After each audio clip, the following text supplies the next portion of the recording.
অধিকার, আমি তার জন্য মামলা করব। আপনি কি হত্যা মামলায় করবেন? হত্যা মামলা করবেন বলছেন এবং আপনি ইতিমধ্যে কিন্তু মিষ্টি এনেছেন। এই মিষ্টি কাদের জন্য এনেছেন? প্রশাসনের জন্য নাকি? এই মিষ্টি প্রশাসন, জনগণ যারা আছে সবার জন্য মিষ্টি এটা, কারণ তারা অপরাধী ধরা পড়ছে। এবং আমি অনেক দিন ধরে বলতেছিলাম যে এত আসামি ধরা পড়ে, আমার আসামি ধরা পড়ে না কেন? যে যাই হোক, আজকে আমার আসামি ধরা পড়েছে, এই খুশিতে আজকে মিষ্টি কিন্তু আপনার আসামি ঠিক আছে, আপনি তো মামলা করেন না, তাহলে আপনার আসামি কেন?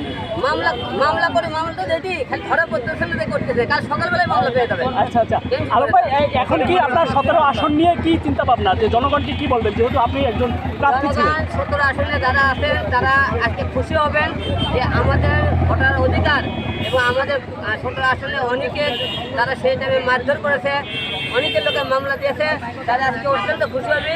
এইরকম জুলুমবাজার থেকে আজকে আমাদের দেশ বাঁচবে এবং জনগণ পেয়েছে। এই জন্য কালকে কথাটি মারা হবে এবং মারও দেওয়া হবে।